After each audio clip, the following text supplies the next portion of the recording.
Oke, hari ini kita akan bahas gimana cara menginput bukti potong final. Kita buka dulu bukti potongnya. Misalkan saya pilih ABC ini, passwordnya 123. Kemudian pilih SPT, bisa buat baru, saya bikin baru saja. Saya misalkan masa November ini saya buat. Kemudian langkah berikutnya adalah ambil isi SPT, kemudian daftar bukti potong, ada 2, final dan tidak final. Untuk yang final kita ambil lampiran 3 yang ini, sedangkan nanti yang tidak final ngambil lampiran 2 ini. Kita ambil yang final. Tampilan akan seperti ini teman-teman. Jadi ini adalah daftar bukti potong yang sudah terisi akan terinput di sini.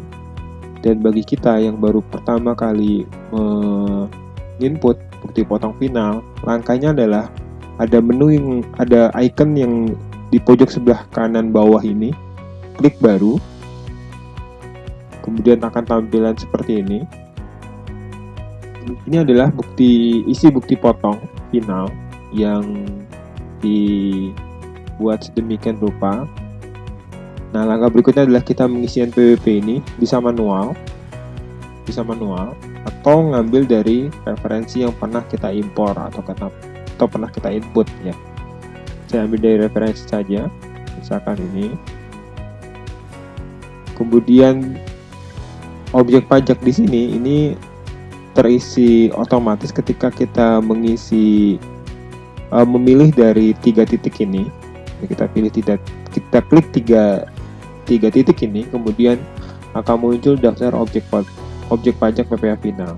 Misalkan saya ambil pesangon, saya klik yang sebelah sini, pesangon. Jadi objek pajak akan tertulis uang pesangon yang dibayar sekaligus secara otomatis. Kemudian ada pertanyaan apakah bertahap dalam jangka waktu 2 tahun atau baru pertama kali ya. Jadi kalau saya klik ini, informasi yang akan muncul adalah pertanyaan penghasilan bruto yang telah dibayar sebelumnya. Karena mekanismenya di PP 68 tahun 2009, uang pesangon itu bersifat final selama 2 tahun. Ya, 2 tahun kalender, sehingga masih bersifat kumulatif. Misal ini adalah pembayaran kedua, maka saya harus ngisi penghasilan bruto sebelumnya. Atau misalkan ini pembayaran ketiga tapi masih dalam jangka waktu 2 tahun, kita tetap juga mengisi yang sebelumnya, akumulasi yang sebelumnya. Misal yang sebelumnya saya ngisi 40 juta. Nah, 40 juta ini kalau kita pernah belajar itu di level pertama kena 0%. Berarti masih ada 10 juta lagi yang 0%. Kemudian saya ambil di sini misalkan simpel aja ya 20 juta. 20 juta. Nanti dia otomatis ketemu 500.000. Dari mana? 10 jutanya masih 0%, kemudian 10 jutanya kena 5%. Sedangkan bagaimana kalau misalkan nggak punya NPWP, tetap sama, tarifnya tetap sama karena berlakuan sifatnya final. Ya, sekarang saya simpan, saya isi baru yes, kemudian ambil lagi misalkan, kemudian saya ambil yang lain, saya coba yang lain ya, misalkan masih yang final juga, terus ini saya pilih yang ini aja, misalkan 100 juta. Nanti ketemu 2.500.000 dari mana? 50 juta pertama 0%, 50 juta kedua 5% ya. Ini juga sama, saya simpan. Ini sudah betul hitungannya. Kemudian saya ambil yang ketiga misalkan. Nah, sekarang saya ambil yang lain, misalkan uang manfaat pensiun yang 02, saya klik ini. Nah, ini juga sama, pertanyaannya bertahap dalam jangka 2 tahun atau tidak ya. Dan ini tarifnya beda, 50 juta pertama 0%, 50 juta kedua, 50 juta sisanya itu kena 5%. Jadi 2 tarif doang.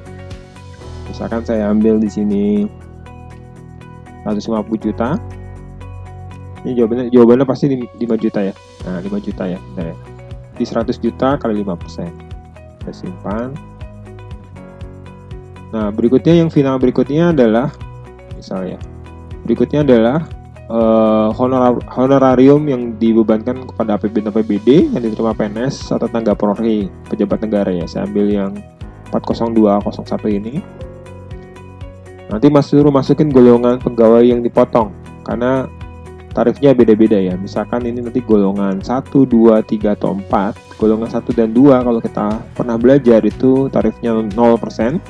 Golongan 3, 5%, golongan 4, 15%. Saya ambil golongan 4 aja misalkan, ini otomatis. Saya akan 20 juta.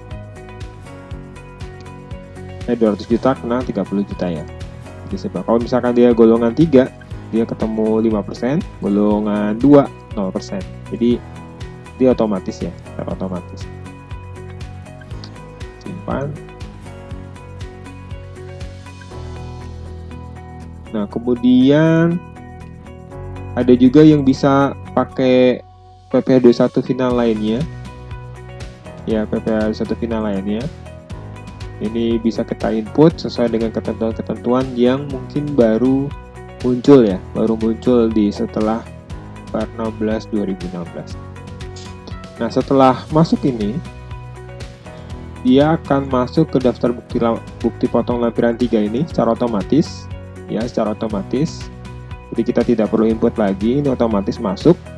Kemudian nanti dari sini akan menuju ke SPT induk. Ya, SPT induk berada di lampiran kedua. Ya, kalau di formulir kertas atau tampilannya itu berada di lampiran kedua dan dia langsung mapping sendiri ya, secara otomatis. Jadi ini mostly lebih gampang, lebih enak ya buat kita jalanin.